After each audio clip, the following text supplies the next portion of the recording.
안녕하세요. 가치남입니다. 6월 29일 화요일 국내 시장이 마감되었습니다. 오늘은 전반적으로 코스피보다는 코스닥이 훨씬 흐름이 좋았던 하루였던 것 같습니다.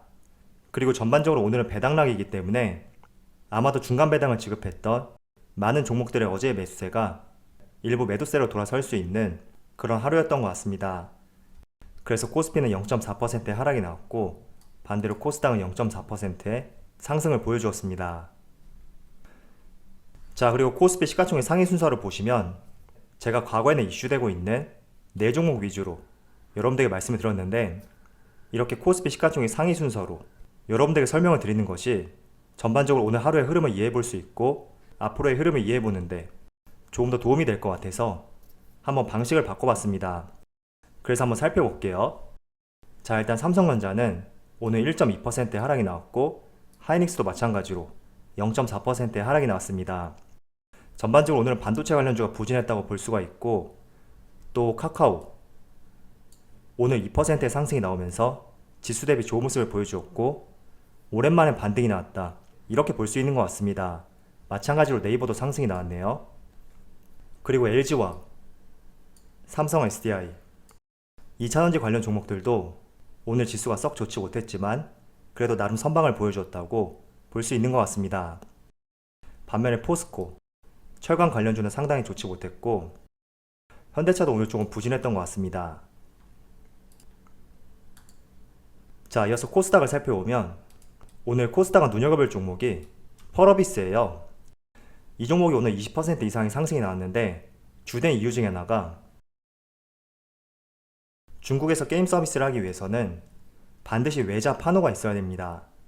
그런데 중국에서 펄어비스의 검은 사막에 대해서 외자 판호를 발급했고 그로 인해 중국에서 게임 서비스를 할 수 있다는 이런 기대감들이 반영이 되어서 오늘 큰 상승이 나왔다, 이렇게 볼 수 있습니다. 그래서 오늘 급등이 나왔기 때문에 내일은 일부 차익 실현이 나올 수는 있겠지만 지난해 12월에도 처음으로 컴투스에 외자 판호가 발급된 만큼 한번 게임 산업에 대해서도 훈풍이 볼 수 있는 긍정적인 관점으로 한번 바라보는 것도 좋을 것 같습니다. 그래서 이런 이슈가 있었기 때문에 펄어비스뿐만 아니라 카카오 게임즈도 오늘 강한 상승이 나왔고 대부분의 게임 종목들이 오늘 좋은 모습을 보여줬다고 볼 수가 있습니다. 자, 그럼 바로 수급을 한번 살펴볼게요. 먼저 코스피의 수급을 살펴보면 오늘은 기관과 외국인이 동반 수매도를 보여줬고 약 1조 원이 조금 넘네요. 그래서 오늘 규모를 봤을 때는 매도폭이 조금 컸던 하루였던 것 같습니다. 이어서 코스닥은 오늘 외국인이 3거래일째 순매수를 이어가고 있고 반대로 기관은 순매도를 보여주었네요.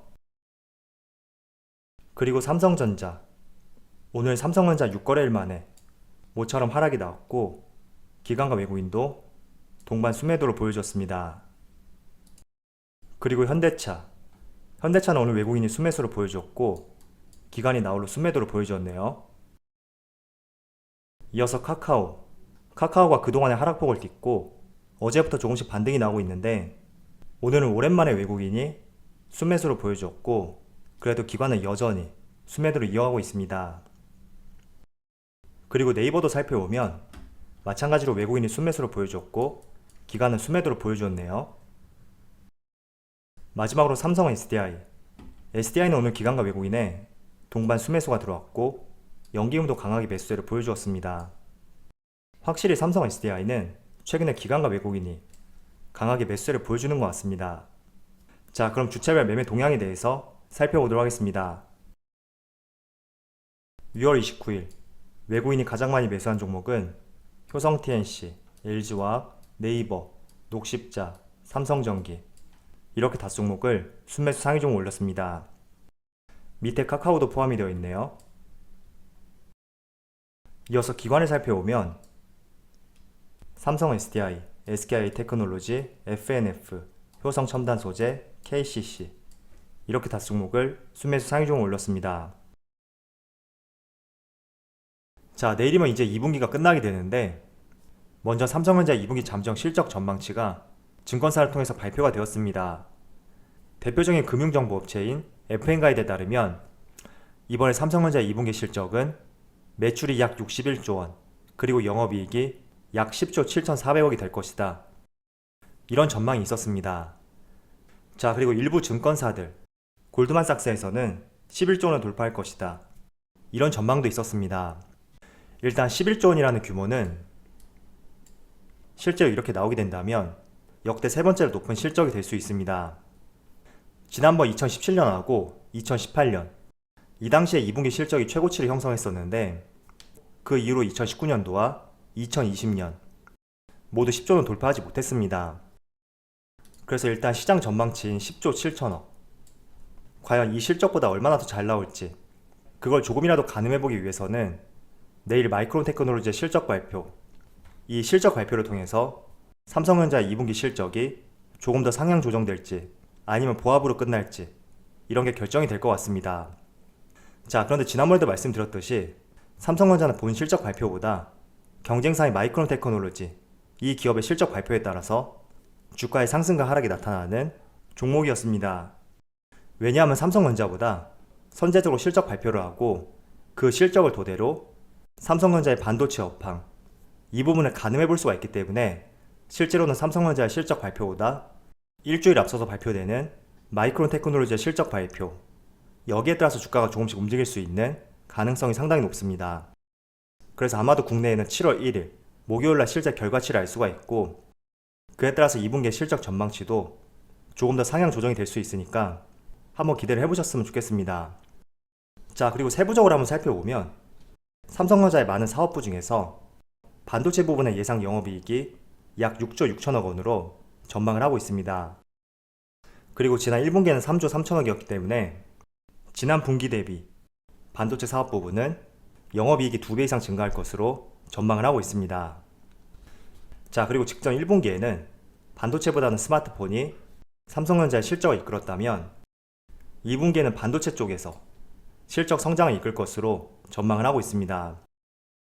그리고 3분기 같은 경우에는 1분기에 실적 성장을 이끌었던 스마트폰, 그리고 2분기에 실적 성장을 이끌었던 반도체, 이 두 가지가 모두 같이 좋은 모습을 보여줄 것으로 예상이 되고 영업이익도 15조 이상의 큰 성장을 전망을 하고 있습니다. 그래서 지난해 실적을 보더라도 3분기에 가장 영업이익이 좋았거든요. 그리고 주가도 3분기부터 본격적인 반응이 나왔기 때문에 한번 3분기를 기대해보면 좋을 것 같고요. 또 앞서 말씀드린 마이크론 테크놀로지의 실적, 이 실적이 어떻게 나오냐에 따라서 2분기의 실적 전망치가 상향 조정될 수가 있고 그에 따라서 3분기의 실적까지 더욱더 상향 조정될 수 있는 그런 역할을 할 수가 있을 것입니다. 그래서 이번 주 목요일날 마이크론 테크놀로지의 실적 발표를 같이 한번 지켜본다면 좋을 것 같습니다.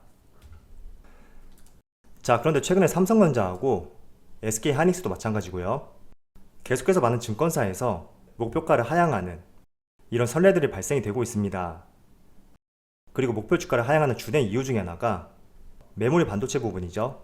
서버 디램의 가격 변동성이 내년부터는 영향을 줄 것이고 그 때문에 삼성전자하고 SK 하이닉스 목표 주가를 일부 하향 조정한다. 이렇게 현대차증권에서 어제 발표가 있었습니다.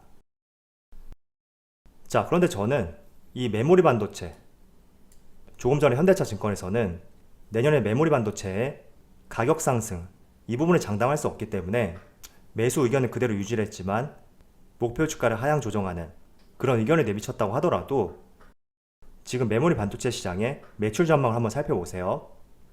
여전히 가격 하락과는 상관없이 시장 규모는 2023년까지 증가할 것으로 전망을 하고 있습니다. 그래서 물론 삼성전자 같은 경우에도 메모리 반도체 시장 매출 전망에 따라서 주가의 움직임이 비슷하게 흘러가고 있거든요. 자, 실제로 삼성전자의 월봉 차트를 보시면 16년과 17년 한 차례 주가에 강한 상승이 있었습니다. 그리고 18년에는 주가가 뒤로 갈수록 조금씩 밀리는 모습이 나왔죠. 자, 그런데 메모리 반도체 시장 전망을 보시면 17년부터 18년까지 성장을 유지했고 19년도에는 큰 하락을 보여주었습니다. 그런데 삼성전자 주가를 봤을 때는 17년에는 상승이 나왔지만 오히려 18년에는 하락이 나왔거든요. 그런 부분이 어떻게 본다면 내년 시장에 대한 전망치가 충분히 선반영되고 있었다. 이렇게 볼 수가 있습니다. 자, 그래서 19년도부터 한번 차트의 흐름을 살펴볼게요. 자, 여기 차트를 보시면 삼성전자의 2019년도 실적이 가장 좋지 못했음에도 불구하고 오히려 주가는 하반기로 갈수록 상승이 나왔습니다. 그리고 2020년도에도 코로나라는 특수한 상황이 있었지만 추세적으로 다시 상승세를 보여주는 이런 모습이 나왔거든요. 다시 메모리 반도체 시장 전망을 한번 살펴볼게요. 자, 19년도 메모리 반도체 시장 매출 전망이 가장 좋지 못했는데 오히려 주가는 하반기로 갈수록 상승이 나왔다. 어떻게 보면 이제 바닥을 다졌고 내년에는 조금 나아질 수 있다. 이런 기대감들이 반영이 되기 때문에 주가는 선제적으로 18년과 달리 오히려 좋은 모습이 나왔다고 이해를 해볼 수가 있습니다. 그래서 이런 흐름을 비교해서 봤을 때 삼성전자의 주가는 여러 사업 부분이 있지만 이 메모리 반도체 시장 정말 큰 부분을 차지하고 있고 또 선제적으로 최소한 6개월에서 1년 정도의 실적 전망이 주가에 녹아들어 있다. 이렇게 해석을 해볼 수가 있습니다.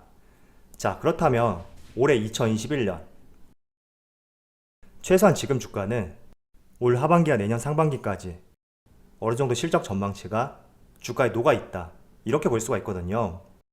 그런데 2023년을 보세요. 여전히 메모리 반도체 시장 내년 대비 더욱 성장할 것으로 기대를 하고 있습니다.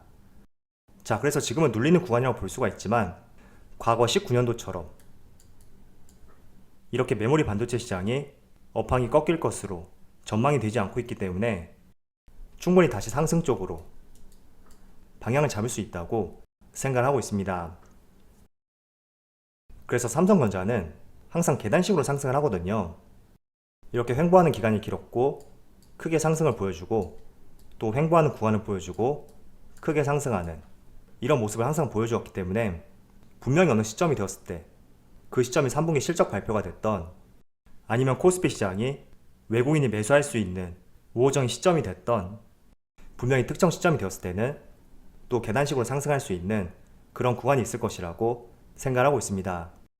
그리고 제 개인적인 생각은 그 위치가 하반기 내에 빠르면 3분기 안에서 충분히 나올 수가 있으니까 오늘 조금 하락이 나왔다고 해서 실망하지 마시고요. 항상 기대감을 갖고 종목을 바라보셨으면 좋겠습니다.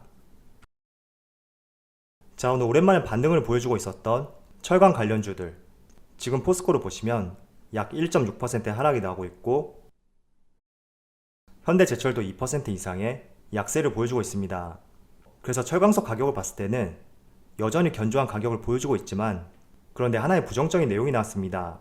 한번 살펴볼게요. 자, 오늘 나온 내용을 보면 러시아에서 철 스크랩 수출 관세를 사상 최고치로 기록했다. 이런 발표와 함께 국내 철강업계가 직격탄을 맞을 것이다. 이런 기사가 발표가 되었습니다. 일단 철 스크랩이라는 것은 한마디로 고철이라고 볼 수가 있는데 왜 지금 이게 문제가 되고 있냐면 지금 여기를 보시면 철 스크랩 수출 관세를 보면 하한선이 계속 올라가고 있는 그런 모습을 볼 수가 있습니다. 자, 그렇다는 것은 러시아에서 해외로 철 스크랩을 수출할 때 수출 관세가 지속적으로 올라가고 있고 그렇다는 것은 러시아 철 스크랩을 해외로 수출하지 않겠다. 이런 의도가 반영이 되어 있다고 볼 수가 있습니다. 자, 그런데 이 철 스크랩은 철강의 3대 기초 원료 중에 하나거든요. 그래서 국내에서 철 스크랩을 수입하는 3대 국가 중에 하나가 러시아였는데 러시아 자국 내에서 수출 관세를 꾸준히 올림으로써 이 철 스크랩의 수출을 제한하고 있기 때문에 국내 철강업계에 큰 타격으로 다가올 수가 있다. 이런 의미가 될 수가 있습니다. 자, 철 스크랩이라는 것이 지금 사진을 보시는 것처럼 고철이라고 말씀을 드렸습니다. 자, 그런데 국내에서 새로운 철을 만들 때 몇 가지 방식이 있는데 그 중에서 첫 번째가 그동안 우리가 철강석 가격을 꾸준히 관찰했었고 이 철강석을 이용해서 포스코와 현대제철이 쇳물을 뽑아내고 있고 또 두 번째 방식이 이런 고철, 철 스크랩을 쇳물로 재생시켜서 또 새로운 철을 만드는 그런 방식이 있습니다. 그런데 이 철 스크랩을 수입하는 것이 어려질 수가 있기 때문에 국내 철강업계에 직격탄이 될 것이다. 이런 내용과 함께 오늘 포스코와 현대제철 조금은 약세를 보이고 있다고 생각을 하고 있습니다. 그래서 그런 것 같아요. 항상 주식이라는 것은 강한 상승이 나오는 구간, 그런 구간에서는 조금은 부정적인 이슈가 나와도 다소 묻어갈 수 있는 그런 흐름을 보여준다면 어느 정도 고점을 형성한 뒤에는 조금만 부정적인 내용이 나와도 주가는 크게 반영하는 항상 그런 모습과 패턴이 발생이 되는 것 같습니다. 그래서 썩 좋은 내용은 아니지만 여전히 경기 회복이라는 것은 현재 진행형이고 올 하반기뿐만 아니라 내년까지 앞으로도 진행될 것이니까 이런 내용을 참조해 보면서 또 철강석 가격 추이까지 한번 같이 지켜보시면서 적절하게 대응을 해보셨으면 좋겠습니다. 자, 마지막으로 하이브 내용 한 번만 말씀을 드릴게요. 지금 촬영 시점에 하이브의 주가를 보면 약 8%의 주가의 하락이 나오고 있습니다. 자, 그 이유 중에 하나가 어제 장 마감 이후에 스틱 인베스트먼트에서 보유 중인 하이브 지분 약 8,500억 원을 블록딜 방식으로 매각한다는 기사가 나왔습니다. 그래서 이 내용이 오늘 시장에 반영이 되어서 주가에 하락이 나오고 있거든요. 자, 그런데 이 내용이 왜 약세를 보이냐면 어쨌든 블록딜 형태로 매각이 된다는 것은 스틱 인베스트먼트가 보유하고 있었던 잠겨있던 물량이 시장에 출회되기 때문에 주가의 약세를 보여주는 것입니다. 그리고 그 폭에 있어서는 항상 시가총액에 대비해서 계산해보게 된다면 오늘 어느 정도 하락이 나올 수 있는지 어느 정도 예상을 할 수가 있거든요. 한번 계산하는 방식을 보여드릴게요. 자, 블록딜로 나오는 물량이 8,500억이라고 했죠. 그리고 어제 종가 기준으로 하이브의 시가총액이 11조 8천억이었습니다. 그럼 11조 8천억을 나눠주면 곱하기 100을 해야 되겠죠? 그럼 이론상으로 봤을 때 약 7.2%가 이 블록딜로 인해서 주가의 하락이 나와야 됩니다. 물론 주식은 수학이 아니기 때문에 플러스 마이너스 1, 2%는 충분히 발생이 될 수 있고 그런 부분을 감안했을 때 현재 하이브의 주가는 적정 가치만큼 오늘 하락을 보여주고 있다. 이렇게 볼 수가 있습니다. 자, 그런데 이런 내용 같은 경우에는 어쨌든 기업의 펀더멘탈하고는 큰 상관이 없는 내용이기 때문에 여러분들이 하이브 기업에 대해서 실적과 전망, 기대감 이런 것들을 가지고 있다면 저는 크게 신경을 쓰지 않고 여러분들의 매매를 하셨으면 좋겠다고 말씀을 드리겠습니다. 항상 주가의 기업의 가치와 상관없이 주가의 하락이 나오게 된다면 다시 제자리로 찾아갈 수 있는 그런 시점은 반드시 존재를 하거든요. 그래서 이런 부분을 항상 중점적으로 보시면서 항상 시장을 대응해 보셨으면 좋겠습니다. 자, 그럼 우리 영상 여기서 마치도록 하고요. 언제나 여러분들의 성공 투자를 기원하도록 하겠습니다. 감사합니다.